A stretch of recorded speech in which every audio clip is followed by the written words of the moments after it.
Est-ce que ça... Ah oui, ça marche. Ça marche admirablement, on t'écoute. Merci Christophe, c'était limpide et clair. Et merci à tous d'être présents. Ça a été un challenge d'organiser cette première rencontre parce que c'est toujours compliqué de rassembler des gens sur un lieu à un temps donné, mais vraiment merci beaucoup à tous ceux qui sont là.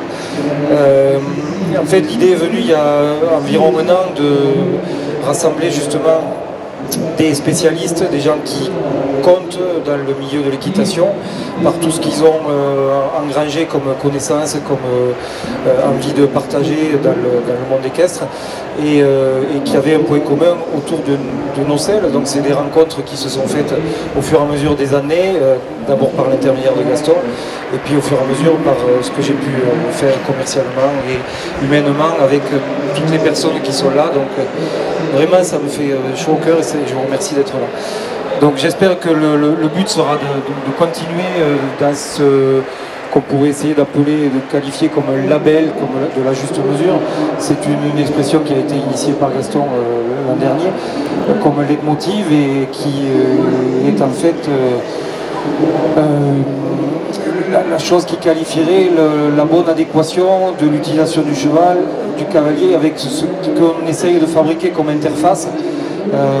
Donc la selle c'est à la fois un produit manufacturé mais c'est aussi une philosophie, une façon de monter, une façon d'évoluer à cheval et donc c'est à la fois très physique et très impalpable donc c'est compliqué de l'expliquer là en 5 minutes et c'est aussi ce qui est intéressant de transmettre à tout un tas de cavaliers qui débutent dans l'équitation et qui sont souvent un petit peu qui arrivent sur un salon comme ici et qui voient beaucoup de choses et qui ne savent pas toujours où et comment se référer.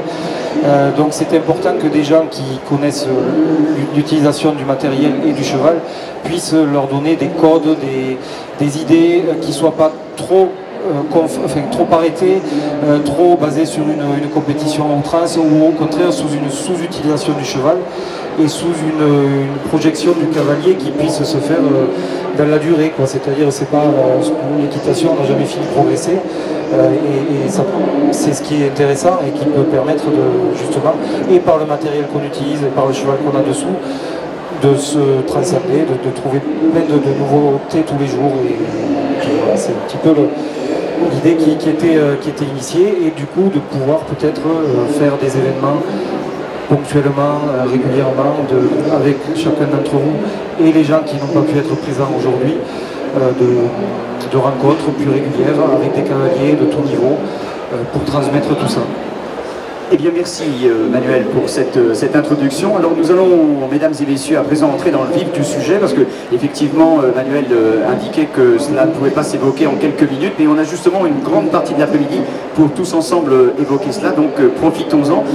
La première chose, cette première heure, eh bien, nous allons va avoir pour thème tout simplement de vous demander à chacun dans un premier temps, individuellement, et puis ensuite ce sera l'objet d'un deuxième moment d'échange entre vous, eh bien c'est que vous nous fassiez part tour à tour, chacun, de la manière dont, quelle est la vision, votre vision personnelle de la relation actuelle entre le cavalier et le cheval.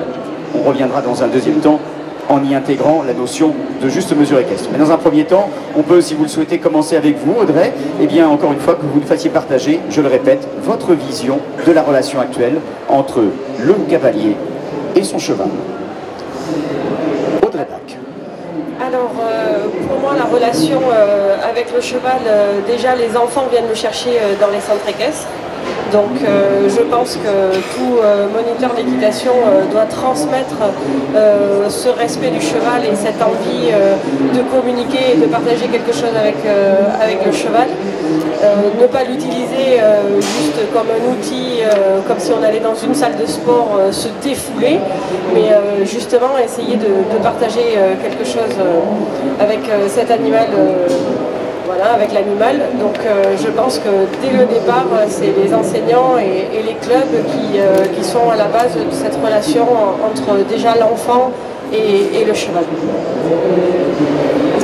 Alors à vos côtés, eh bien, je laisse effectivement Ludovic prendre le relais. Alors même thématique que celle sur laquelle vient de s'exprimer Audrey. Merci. Je pense que sur l'idée de la juste mesure équestre, c'est un titre qui est très évocateur, qui va nous permettre tous ensemble d'approcher différents angles d'attaque en fait.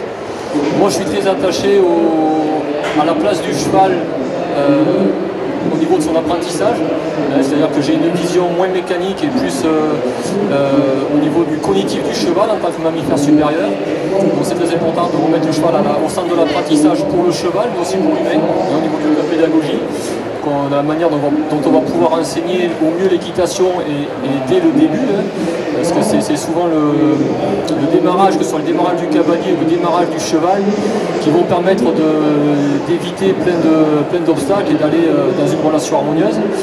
Et l'autre aspect sur lequel je pense qu'il faut aussi s'attacher, c'est tout le côté émotionnel, parce qu'on parle beaucoup de mécanique équestre, on va parler de plus en plus d'apprentissage équestre, et on parle pas souvent, ou du moins d'une façon mal adaptée, de communication et de communication non verbale, c'est-à-dire tout ce qui va toucher à notre gestion des émotions en tant que cavalier, puisque nous allons forcément en tant que cavalier avoir à traiter ou de la peur ou de la colère, et il va falloir éviter de tomber dans ces pièges-là.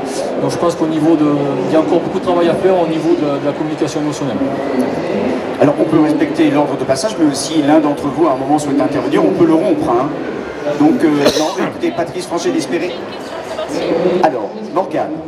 Je suis désolée, mais j'ai l'impression que ça commençait plus par un état des lieux. Absolument. De ce qui était actuellement, avoir une présentation de nous-mêmes et de nos envies autour de la juste mesure.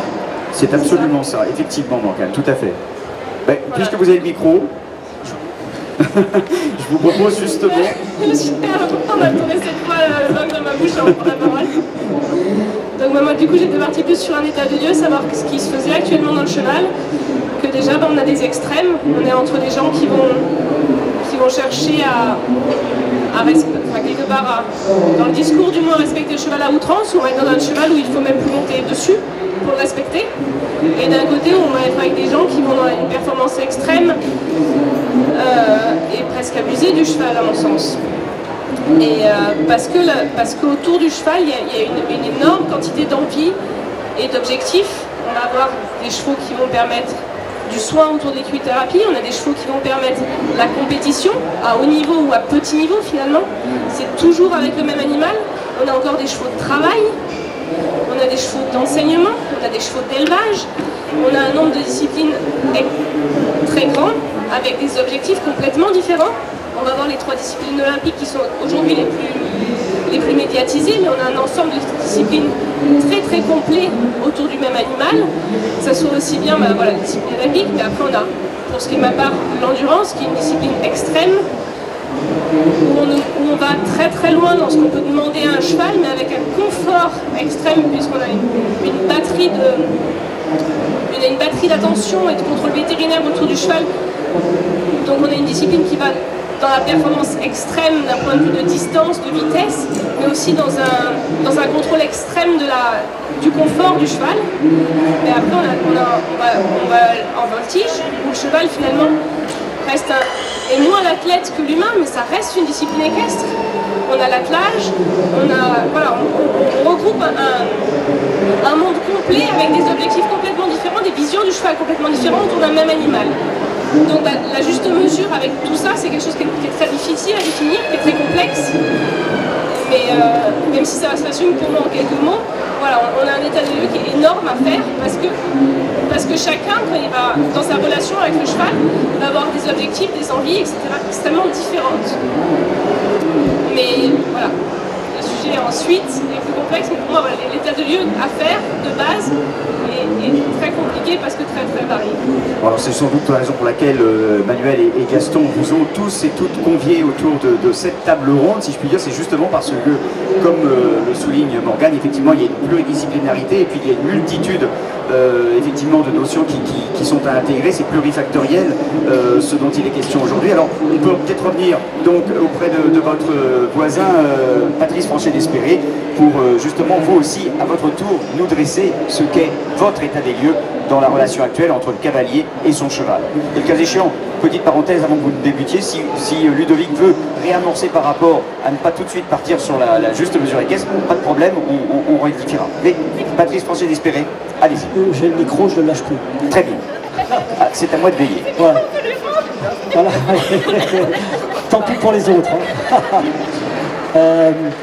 Alors depuis les années 90, j'ai développé une relation avec les chevaux que je travaille qui se fonde sur un principe qui est analogue à celui de l'aïkido, qui est d'entrer dans le mouvement, alors en aïkido de l'adversaire, et amplifier son mouvement. Donc en aïkido, c'est pour déséquilibrer l'adversaire. Et quand j'ai appris, j'ai connu ce principe-là, qui m'avait été transmis par Guillaume Henry, que tout le monde connaît, qui pratiquait l'aïkido, je me suis dit, ah ça, pour les chevaux, ça devrait être bon. Après, j'ai mis 20 ans à mettre au point une technique, puisque dans la technique que j'ai mis au point, j'accompagne les mouvements du cheval et j'amplifie les mouvements en restant dans celui du cheval. Exemple, au pas, le cheval lève la nuque 2 fois et baisse la nuque 2 fois. Il lève quand un pied se pose au sol et il baisse quand ce pied se lève. Donc quand la nuque monte, on dit au cheval monte un peu plus et on est dans son mouvement et il n'y a aucune perturbation du mouvement du cheval. Voilà. Donc on arrive à avoir une relation sans tension et on n'est jamais en opposition avec le cheval, avec les mouvements du cheval. Et le deuxième point, je le garde, c'est éduquer le cheval au mouvement passif. Alors le mouvement passif, dites-moi bonjour.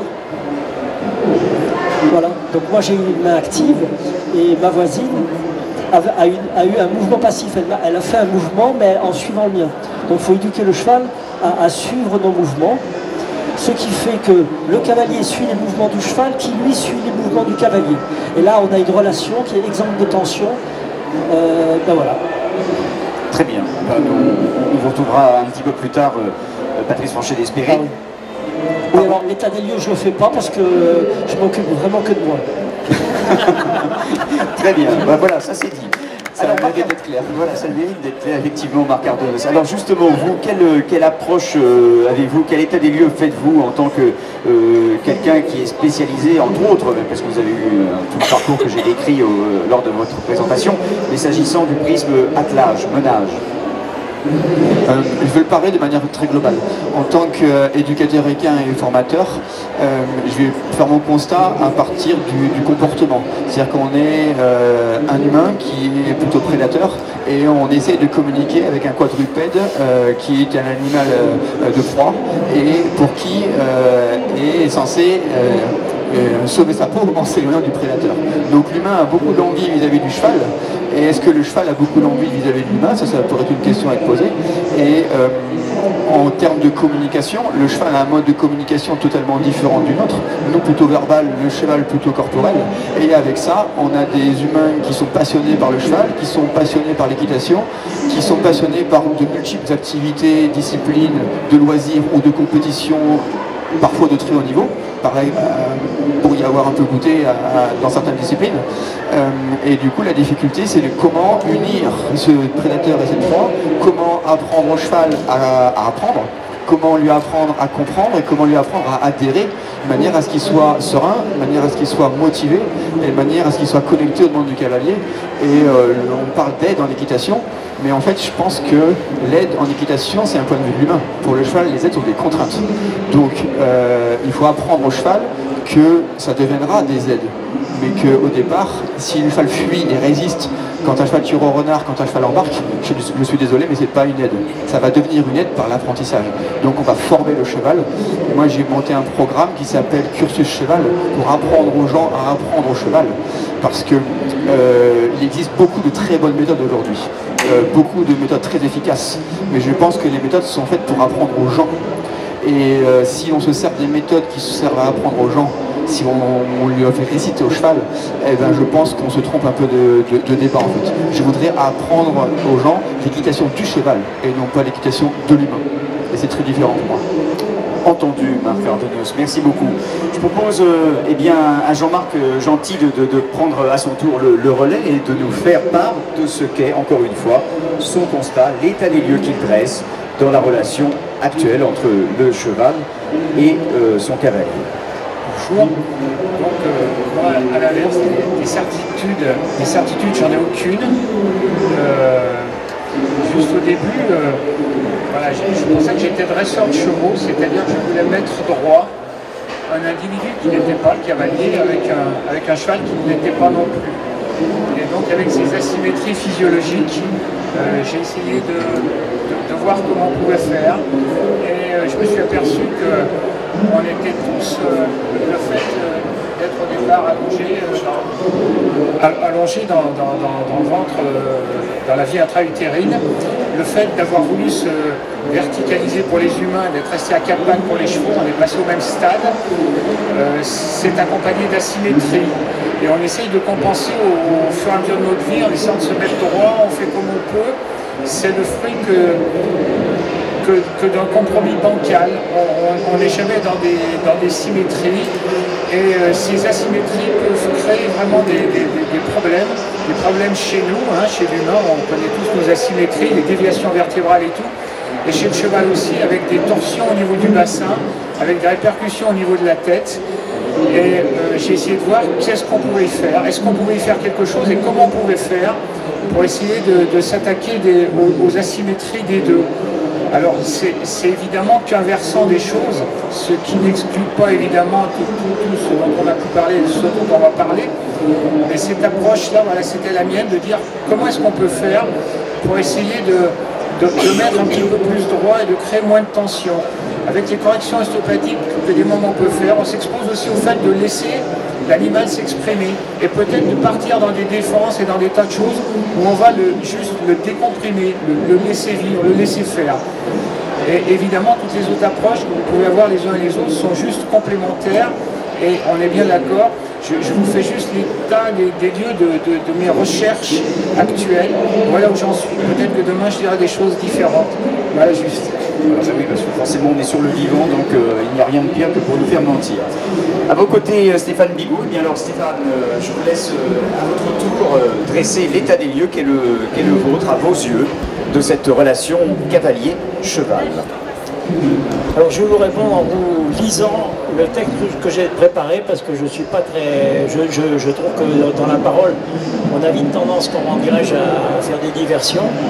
Et du coup j'ai préparé un écrit et je réponds à votre question en lisant cet écrit. Voilà.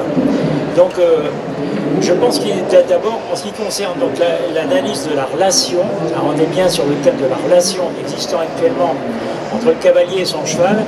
Il y a plusieurs secteurs à envisager. Madame en parlait tout à l'heure, j'ai entendu partir. Alors moi, je retiendrai trois particulièrement ceux que je connais le mieux, qui sont la relation homme-cheval au sein des clubs, en particulier les écoles françaises d'équitation, la relation homme-cheval chez les propriétaires de chevaux, enfin au sein des pratiquants de l'équitation éthologique. Il y a des types de relations qui sont différents.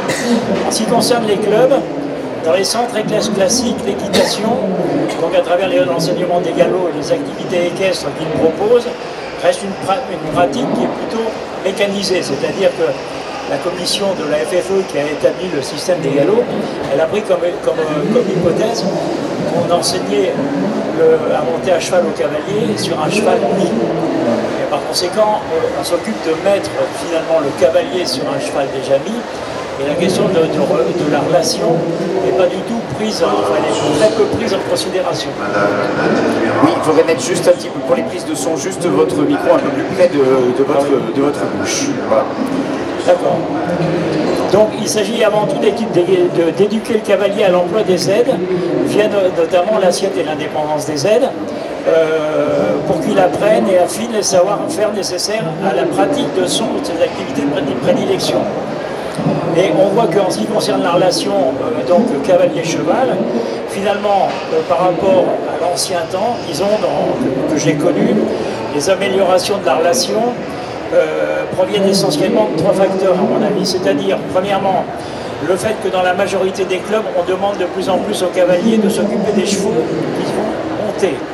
Donc le fait de les penser, de les sceller, de les toucher, de les détendre après la séance, ça favorise effectivement la relation entre le cavalier et le cheval. D'ailleurs, le cavalier ne demande que ça. Juste une petite précision, Stéphane Bigot. Effectivement, comme il s'agit de dresser un état des lieux, effectivement, on ne va pas expliciter les constats que vous faites, c'est simplement de les énumérer de manière à ce qu'on ne développe pas le développement, on reste dans un état des lieux. Donc, si vous pouvez être, je dirais, synthétique, même si ça mériterait qu'on aura tout le loisir de développer, mais restons synthétiques si possible.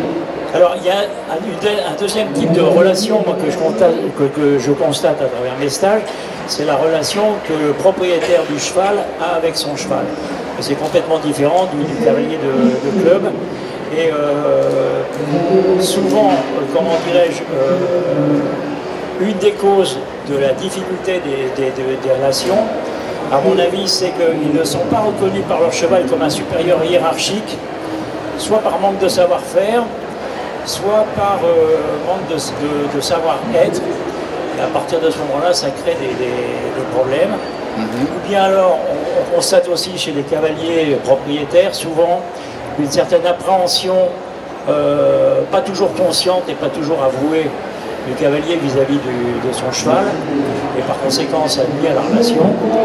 Et puis, on voit aussi un troisième cas, qui est au contraire le cavalier qui appelle son cheval « mon bébé », en général ce sont des cavalières, et qui ne veulent pas que leur cheval subisse la moindre contrariété. Et donc tout ça, ça crée des problèmes relationnels entre le cavalier et le cheval, et souvent les propriétaires de chevaux ont affaire à nous pour justement résoudre ces problèmes. À nous qui sont donc les formateurs de chevaux dans la voie éthologique.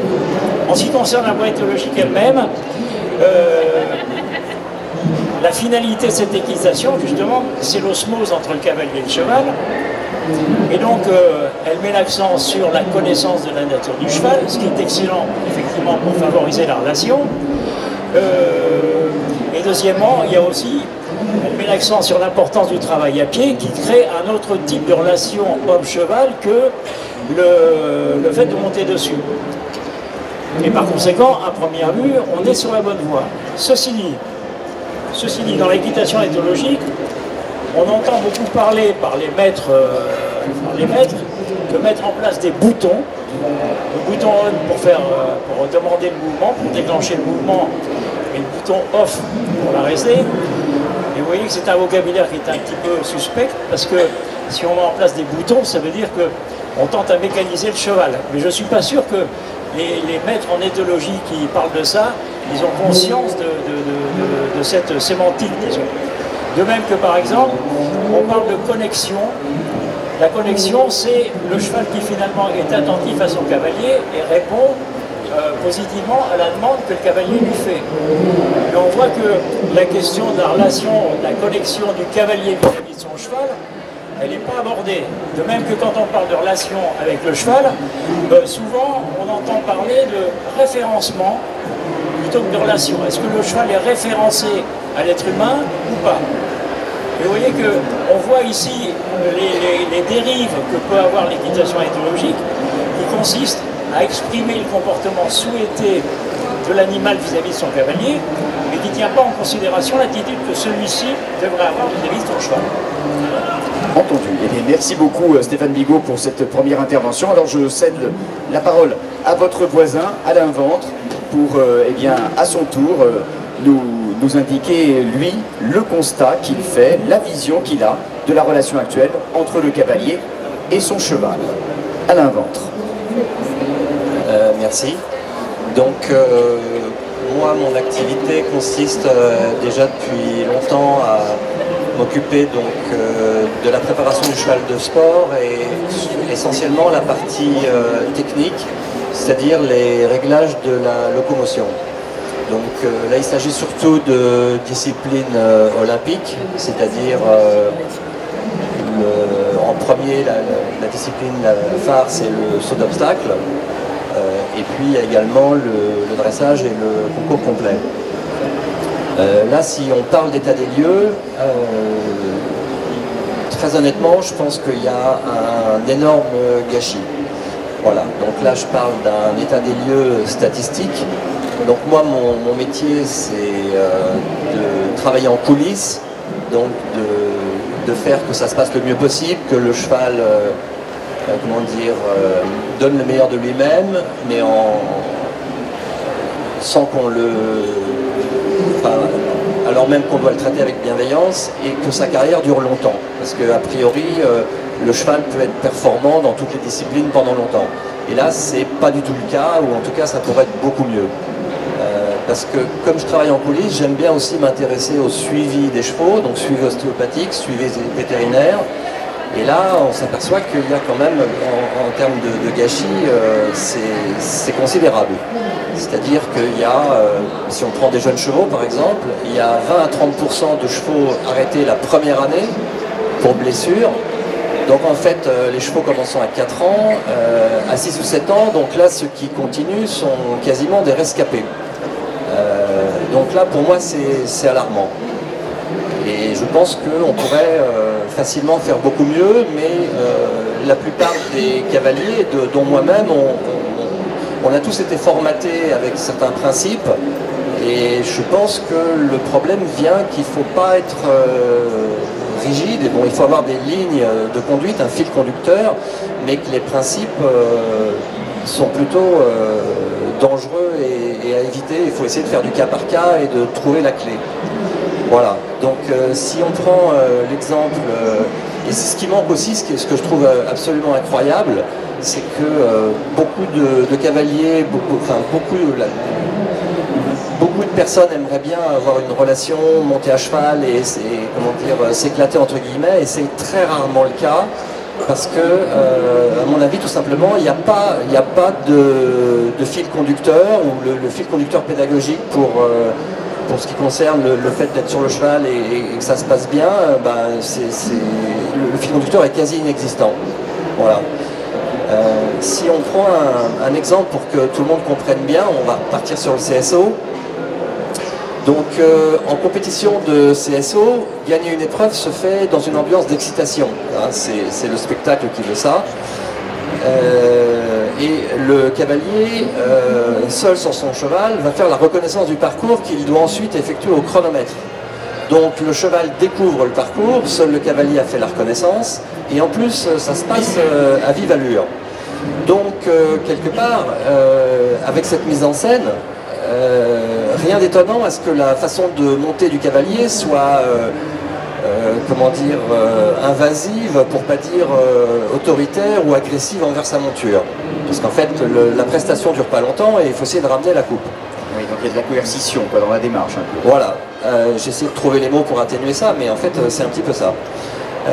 Alors cependant, les champions savent bien que cette pression est préjudiciable vis-à-vis du cheval, sur l'instant et à long terme. Et c'est pourquoi la préparation complète d'un cheval, toute la partie à la maison, doit s'apparenter au travail dans un gymnase, échauffer, assouplir, muscler, répéter dans le calme les enchaînements, mécaniser les bons gestes, privilégier la qualité de l'exécution, etc., etc. Et il y a une chose qui est importante, qui m'est apparue à l'esprit il n'y a pas très longtemps, c'est que dans beaucoup de disciplines, le cheval est un peu considéré comme un objet mécanique. C'est-à-dire qu'il faut pousser plus ou moins, tirer plus ou moins, et des fois les cavaliers sont amenés à faire les deux ensemble. Bon. Et ça, pour moi, c'est source de contraction et de pathologie en cascade derrière. Et donc, j'écoutais une émission culinaire sur... donc c'était un chef cuisinier, et qui expliquait que... je crois que c'est Paul Ducasse, qui expliquait qu'il avait été éduqué, étant petit, par ses grands-parents, à goûter donc les saveurs, etc., etc., et qu'il avait décidé de faire son métier de la gastronomie. Et je pense que pour le cheval, on est complètement à côté de la plaque si on le considère comme un objet mécanique où il faut pousser, tirer, avoir des aides. Parce que si on... Donc il y a une éducation, à mon avis, qui peut se faire avec de fins réglages et qui commence par des sensations dans la bouche. Voilà. Et ce qu'expliquait le chef cuisinier, c'est que donc un palais éduqué, quand on éduque son palais, on développe la neuroplasticité du cerveau. Autrement dit, on a une palette de sensations et on apprécie des choses qui sont très fines. Et chez le cheval, ce qui est incroyable, c'est que quand il est bien entraîné, quelle que soit la discipline, il va exécuter, décontracter une demande à peine suggérée. C'est-à-dire beaucoup de cavaliers disent il suffit de le penser. Donc c'est pour dire que le palais du cheval en fait est peut-être même supérieur au nôtre au niveau des sensations. Donc là il ne s'agit pas de gastronomie, mais il s'agit de sensations qui correspondent à des demandes d'exercice. Voilà. Et quand le cheval réagit comme ça, quand on est dans cet état de grâce, le cheval peine beaucoup moins physiquement, puisqu'en fait les vétérinaires le disent, quand le cheval est contracté, les structures élastiques sont 3 fois moins élastiques. Donc en fait, c'est pas quand vous avez un cavalier par exemple de 5 étoiles qui vous dit bah oui mon cheval est cassé, il faut que je retrouve un autre l'année prochaine. En fait, c'est pas le fait de sauter Coupe du Monde qui fait ça, c'est le fait de le faire contracter. Voilà. Et je pense que ça, il faudrait avoir l'honnêteté, enfin moi je me bats pour qu'on ait l'honnêteté de le dire, et en fait on peut revoir la copie. Entendu à l'invente. Alors, on reviendra sans doute sur d'autres aspects, mais justement, est-ce que, mesdames et messieurs, vous partagez l'analyse que vient de nous livrer à l'invente, qui est effectivement, il y a un maître mot qui revient, c'est gâchis, et il nous donne un chiffre qui est quand même tout à fait illustratif, qui est 1/3 des jeunes chevaux, au terme de leur première année de valorisation, sont arrêtés pour cause de lésions. Patrice François d'Espérer. Oui, tout à l'heure, j'ai répondu par une plaisanterie à votre question sur l'état des lieux. Et en écoutant les uns et les autres, en fait, je m'occupe des cavaliers qui viennent me voir. En règle générale, leur comportement, c'est-à-dire les mouvements qu'ils ont lorsqu'ils entrent en relation avec le cheval, ne sont pas adaptés. Leur tempérament prend le dessus sur leur propre tempérament prend le dessus sur le tempérament du cheval. Donc en règle générale, il faut leur montrer qu'un geste, par exemple, doit être lent, qu'on ne va pas vers l'œil du cheval n'importe comment, qu'on ne touche pas le chanfrein de telle ou telle façon. Donc en fait, il y a un travail du cavalier sur lui-même pour que son état mental se mette au niveau le plus bas possible sur le plan émotionnel, et qu'il puisse être à l'écoute du cheval et avoir exactement le geste qui va apaiser le cheval et le mettre en confiance de façon à établir une relation et faire entrer le cheval dans le mouvement passif dont je parlais tout à l'heure. Marc Ardonez, vous sembliez vous aussi acquiescer au constat que faisait Alain Ventre.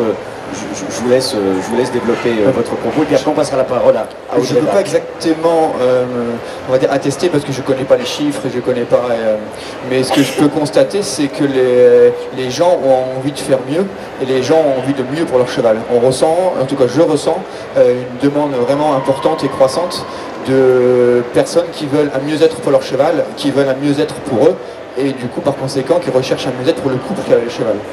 Et dans mes activités, je fais de préparation mentale du cheval de sport. C'est-à-dire qu'en gros, il y a l'entraîneur de CSO, il y a le kiné, le veto, etc. etc. Et en m'attachant particulièrement à la préparation mentale et émotionnelle du cheval, je me rends compte que j'apporte aux cavaliers compétiteurs une meilleure compréhension mutuelle, qui crée une meilleure adhésion, qui crée de la décontraction et qui va créer une meilleure performance. Moi, dans mes objectifs et dans mes buts, c'est de pouvoir justement pouvoir travailler en disant la compétition qui est peut-être parfois dénuée de relations, on peut scinder la performance avec la relation. Parce que souvent on voit des gens qui sont très axés relations, mais on va dire pour caricaturer, monter à écru, en licol, nez au vent, etc., en balade avec une petite pâquerette dans les cheveux. Et à côté de ça, on a des pilotes qui veulent gagner des médailles, etc. Et bien pourquoi est-ce qu'on ne pourrait pas travailler sur avoir de la performance, oui, de haut niveau, et avec une relation de complicité, une relation de partenariat dans la décontraction mutuelle. Et c'est ce pourquoi je travaille, et je ne sais pas si c'est utopique, mais c'est ce dont je rêve. Alors, Audrey Bach, votre point de vue par rapport à ce qui est j'aimerais exprimé. réagir justement par rapport à tout ce qu'elle a dit, et ce qui est vraiment tout à fait dans l'air du temps. C'est vrai qu'il y a l'éthologie qui est arrivée il y a à peu près une vingtaine d'années, et c'est l'étude scientifique des chevaux à l'état sauvage. Et je pense qu'aujourd'hui, cette étude scientifique, il faut s'en servir pour mieux communiquer avec le cheval. Et du coup, moi, quand mes cavaliers arrivent, je leur dis pas bon ben on va faire quelque chose avec le cheval, je leur dis on va apprendre une nouvelle langue.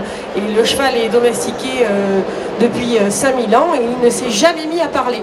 Donc je pense que nous, on a assez d'intelligence pour nous apprendre à parler cheval. Et donc l'éthologie a étudié les chevaux à l'état naturel, donc a mis en évidence une communication dans les chevaux, dans le troupeau, et c'est cette communication que l'humain doit s'approprier pour pouvoir mieux communiquer avec le cheval et donc ne pas engendrer du stress et donc pouvoir aller vers toutes les disciplines et à tous les niveaux et éviter justement du gâchis, parce que quand on aura une vraie communication, on sera en partenariat et pas dans la contrainte. Voilà. Alors, je voulais peut-être susciter une prise de parole de la part de Jean-Marc Gentil en tant que spécialiste, en tant que kinésithérapeute, ostéopathe équin, par rapport à ce que nous disait Alain Ventre, parce que voilà, est-ce que vous avez une résonance, est-ce qu'il y a effectivement, vous constatez, vous, en tant que praticien, effectivement, les dérives que dépeignait et nous rappelait Alain Ventre? Du coup, un instant. Ah, pardon, Morgane. Oui. On parle de gâchis de jeunes chevaux, je suis complètement d'accord. Même si je suis d'accord avec Marc, pour moi il y a une envie de progrès. Et on ne parle pas du gâchis des cavaliers. Pour moi il y a un nombre de jeunes, d'enfants qui rentrent dans les clubs et qui n'aboutissent à rien, qui est catastrophique. On a sur les gens qu'on rencontre, la plupart sont déjà montés sur un cheval et au final on a quoi, un 20e de la population qui monte à cheval. Pour moi ça c'est bien aussi catastrophique que le gâchis de cheval. Et donc je pense que ça enchaîne bien sur l'ostéopathie. Alors juste avant que justement vous passiez la parole à votre voisin, je voulais juste une petite précision, puisque vous êtes enseignante, à quoi vous imputez effectivement ce dont vous-même êtes ému, c'est-à-dire ce déchet énorme de cavaliers en devenir, d'équitants on va dire. On ne s'adapte pas assez à l'envie des gens et des chevaux. Aux besoins des gens et des chevaux. Entendu. Alors, Jean-Marc Gentil, par rapport à ce que je demandais tout à l'heure, par rapport à et ce sur quoi je vous ai demandé tous et toutes de réagir, qui était le constat qu'Alain Ventre nous invite à observer, vous en tant que praticien, kinésithérapeute, ostéopathe équin, est-ce que vous pouvez apporter vous aussi totalement, je dirais, être totalement d'accord avec ce qui a été dit par Alain Ventre, le pondérer, y apporter des éléments de réflexion, qu'en est-il ? Je veux dire, un petit peu biomécanicien de chevaux et de cavaliers, je peux être que d'accord avec ça, en disant aujourd'hui, je suis d'accord avec ma voisine aussi, en disant qu'il y a pas mal de jeunes qui sont détournés de l'équitation et de ces rapports merveilleux qu'on peut tous avoir avec les chevaux, parce qu'on est tous émerveillés par ces animaux, et de voir que des jeunes se détournent parce qu'on leur demande de tirer, de pousser, de sauter alors qu'ils s'en foutent de sauter, je trouve ça extrêmement dommage sur l'approche émotionnelle que peuvent amener ces animaux. Et évidemment, cette approche émotionnelle, on peut les avoir que dans le respect. Alors c'est vrai qu'il y a des tas d'interrogations. Moi, je réponds un petit peu plus aux interrogations, j'allais dire, posturales, biomécaniques, de chevaux, de cavaliers. Mais je veux dire, on se rend bien compte que c'est un ensemble d'approches assez holistiques. Chacun, selon sa culture, va amener sa petite pierre à l'édifice. Mais en tout cas, je fais effectivement ce constat sur le fait de dire que c'est vraiment un gâchis pour les animaux et pour les cavaliers également, de voir que des gens arrêtent, font autre chose parce qu'ils ne peuvent pas y trouver leur compte. Les chevaux n'ont pas le choix, donc quand on les arrête, c'est que vraiment on considère que c'est des sales bêtes qui veulent rien entendre et ils ont moins leur droit à la parole, mais effectivement je pense que cette idée de respect, d'interrogation est quelque chose d'extrêmement favorable et moi je vois vraiment j'allais dire vraiment d'un bon oeil ces différentes approches, en teintant quand même un petit peu, en disant qu'il est des moments plus faciles de s'interroger sur le cheval, sur le mors, sur la selle, plutôt que sur son tact personnel. Donc je dis juste, on essaye de s'interroger nous aussi et de ne pas penser que ces animaux ont mauvais fond, que la selle est complètement pourrie, que le mors n'est pas adapté. Oui, de faire des procès mal instruits, quoi.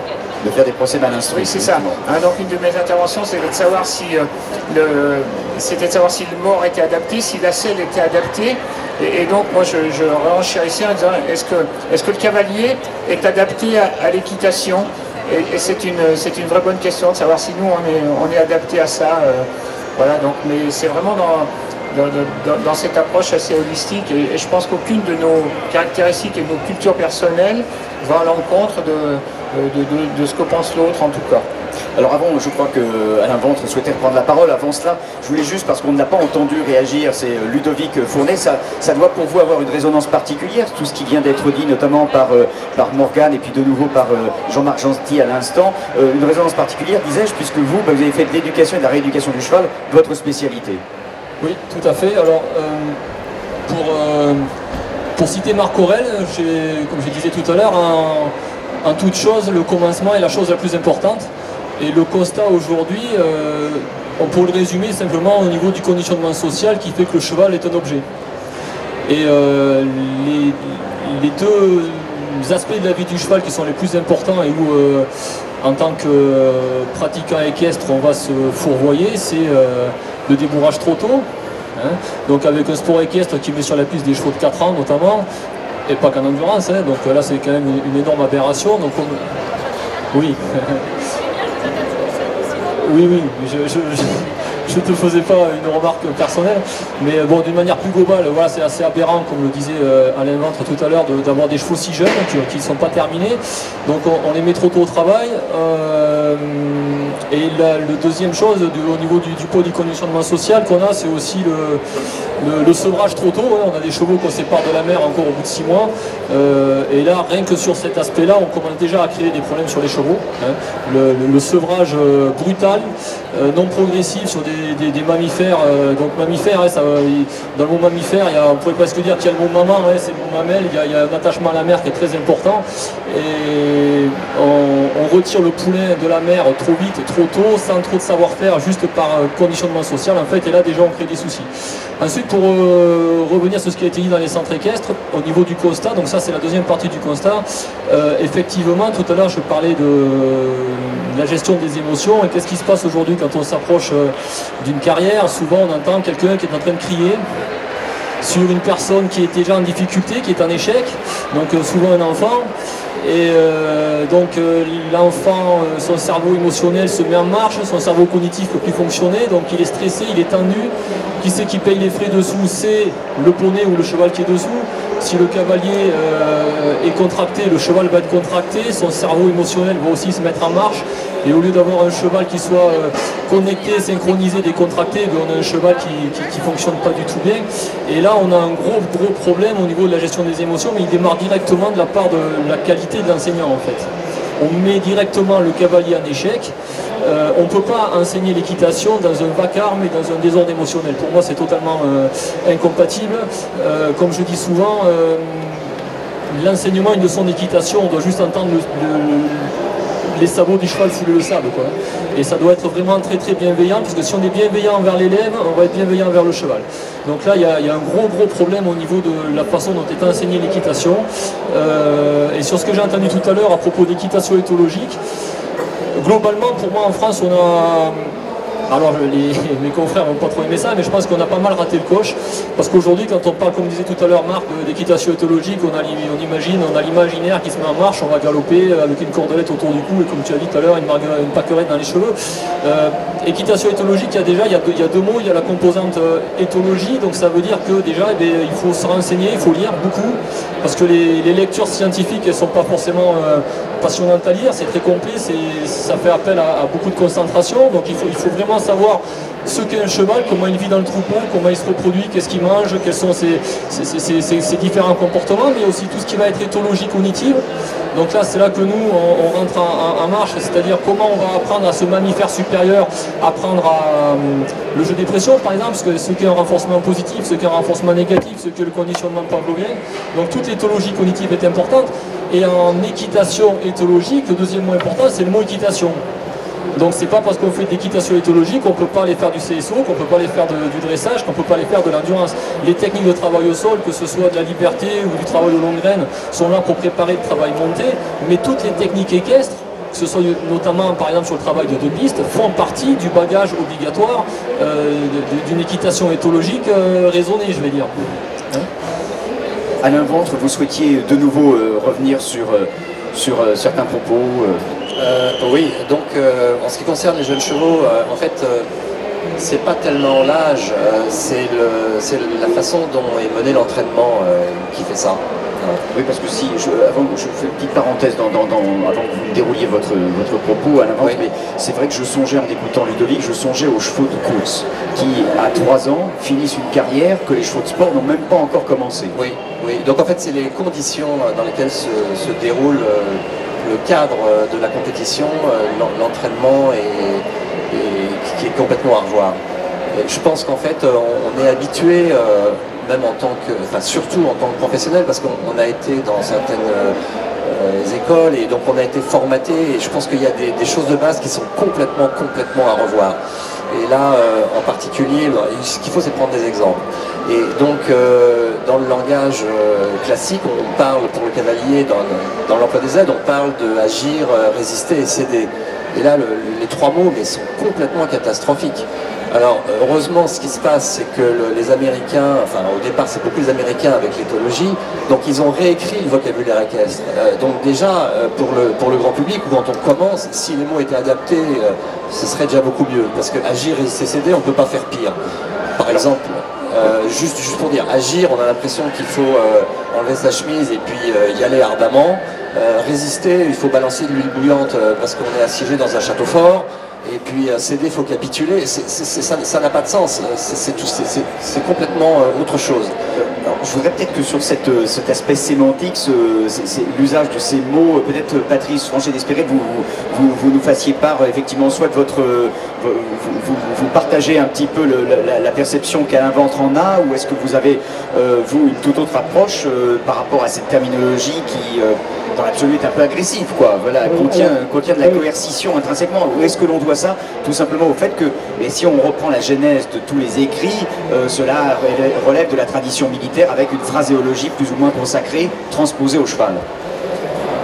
Alors, en fait, je suis plutôt d'accord avec Alain Ventre quand il dit qu'il faut agir, résister et céder.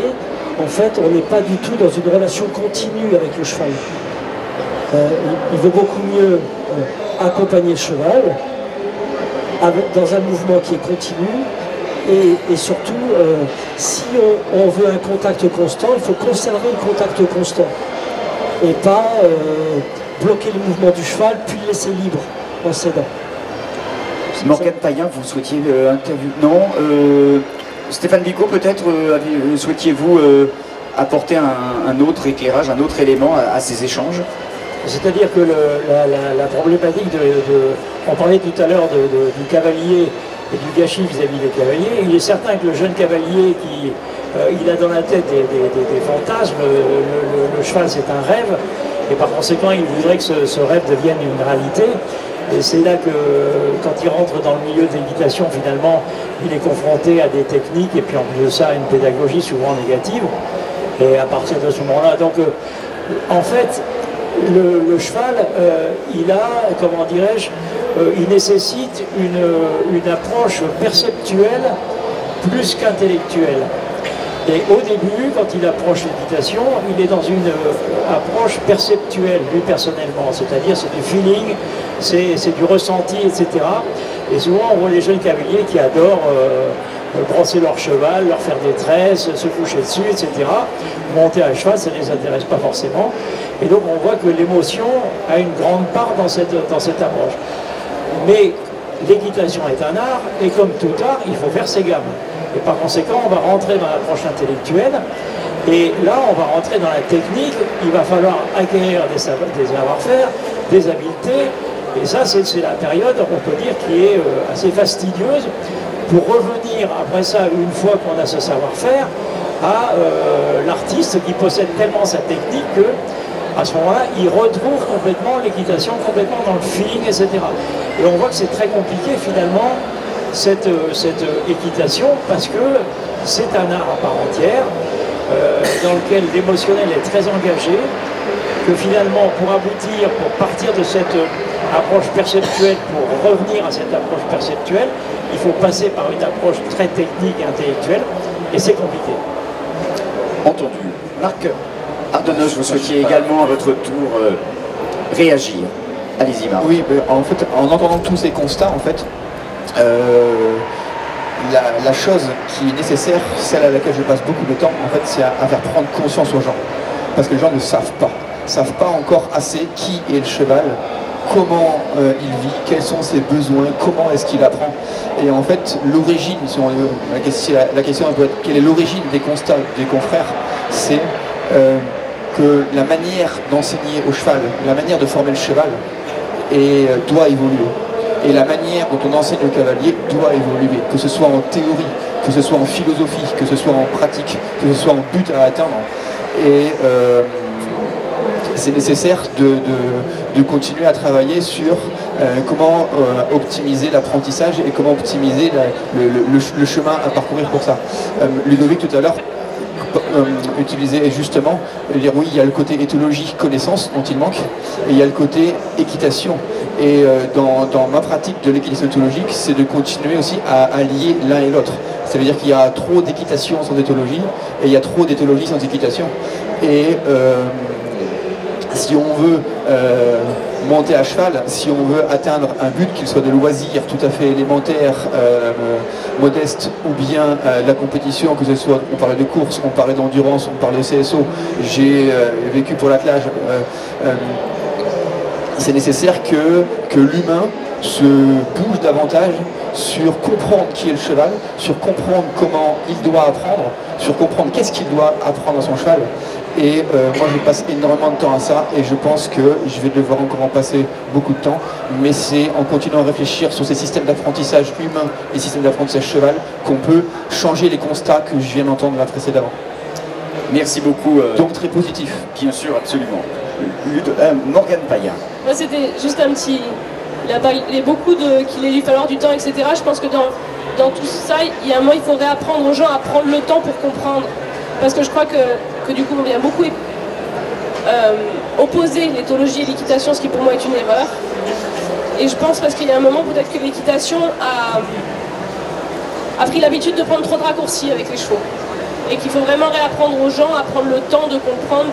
Je crois que le temps du cheval est le temps de compréhension et d'assimilation du cheval et pas le même rythme que le nôtre. Et je crois qu'il y a des moments où il lui faut plus de temps. Et que pour être juste, il faut vraiment éviter tous les raccourcis qui sont possibles, qui fonctionnent aussi malheureusement, et qu'il faut accepter, pour être juste, de prendre le temps et de... Voilà. Mais je crois que c'est aussi valable pour notre vie de tous les jours, mais c'est une parenthèse un peu plus grande. Là, ça pose un problème de fond, je dirais un problème sociétal, c'est qu'aujourd'hui, on semble être, aujourd'hui, depuis quelques années, on semble être rentré dans un système où on consomme de l'équitation. Donc cette notion, ce paramètre, prendre le temps, est-ce que c'est pas récent, je crois que de tout temps on a eu besoin d'avoir un équilibre entre l'efficacité et la justesse. Et il y a un moment, entre les deux, forcément on est un peu moins juste qu'on se pourrait être, mais d'un côté il y a un moment on a besoin, en tout cas pour ma part, pour être performante, finalement j'ai besoin d'être efficace et malheureusement parfois je suis moins juste que ce que je pourrais être parce que j'ai besoin de prendre des raccourcis. Marc Ordonez, vous souhaitiez oui, le temps est nécessaire, certes, mais je pense qu'au-delà du temps, c'est le contenu en fait. Souvent les gens me demandent combien de fois il faut que je travaille mon cheval, combien de temps il faut que je travaille, à quel rythme. Et je leur réponds, je m'en fiche en fait. Il faut travailler le cheval régulièrement pour faire un muscle, pour créer une condition physique, etc. Mais en fait, c'est le contenu sur lequel il faut travailler. Et je prends une caricature, si je bosse mon cheval une demi-heure par mois, il peut progresser plus vite que si je le bosse 5 fois par semaine, 2 heures. Donc on parle de temps certes, mais je relativise le temps, parce que moi je mets beaucoup d'énergie sur est-ce que le contenu est personnalisé, est-ce que le contenu il est adapté, est-ce que le contenu il est juste, est-ce que on a observé le cheval avant de lui faire quelque chose, est-ce que je passe mon temps à devoir faire une expertise en début de travail avant de dire tiens il faudrait tel ou tel exercice.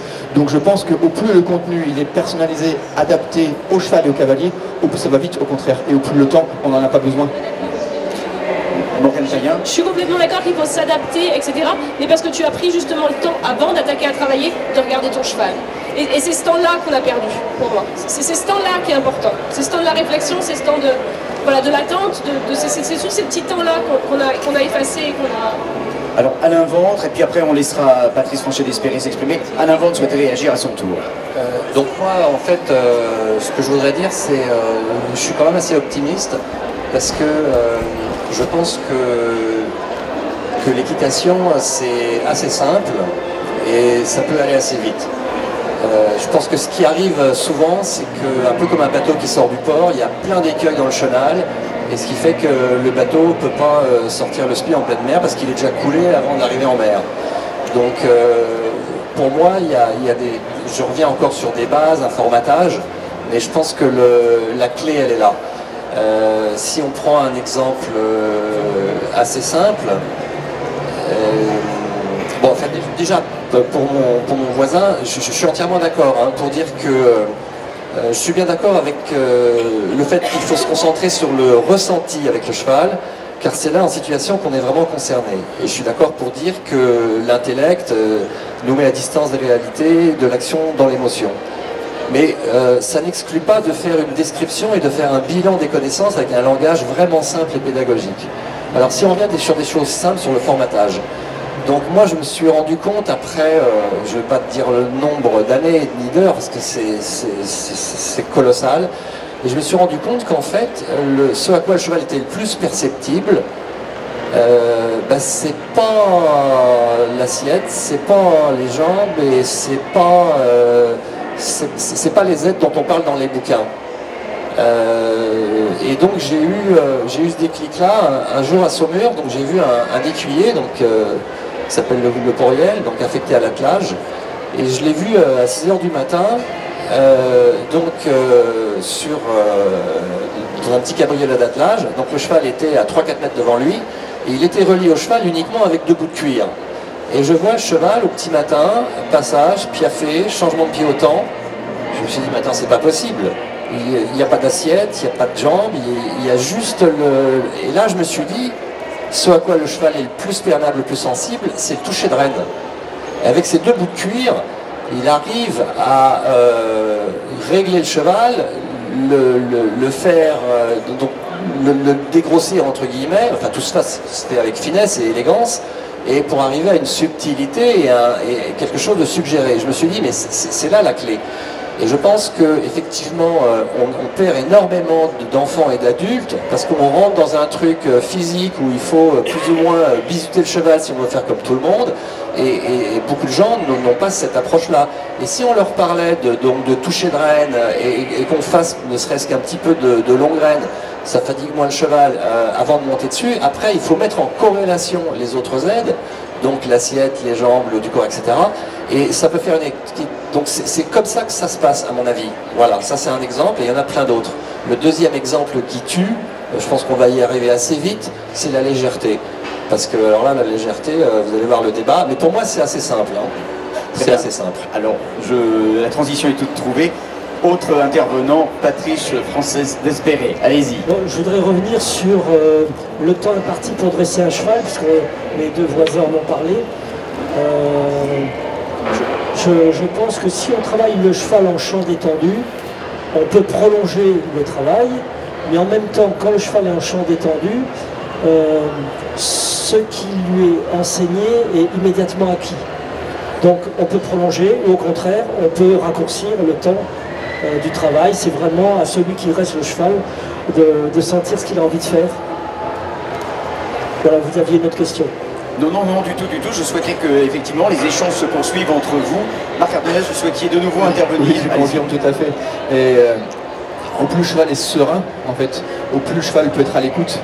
Et si à un moment où il est à l'écoute, il reçoit les consignes adaptées à son besoin, à son niveau, à son profil, et ben en fait, il va les acquérir effectivement très rapidement.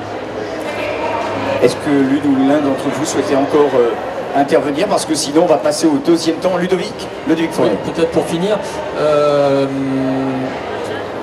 par rapport à ce que tu viens de dire, Marc, effectivement, ou Patrice, le cheval, à partir du moment où il est travaillé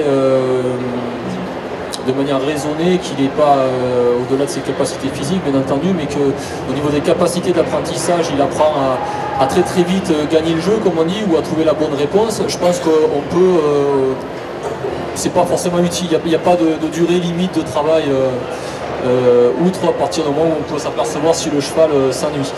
Par contre, là où c'est difficile, c'est de rester cohérent au niveau des indications qu'on va donner au cheval, parce que c'est bien là qu'est la clé, c'est là que nous on va retirer la pression, ou qu'on va en mettre, ou qu'on va récompenser le cheval, et qu'on soit au sol ou qu'on soit monté d'ailleurs. Et le problème vient de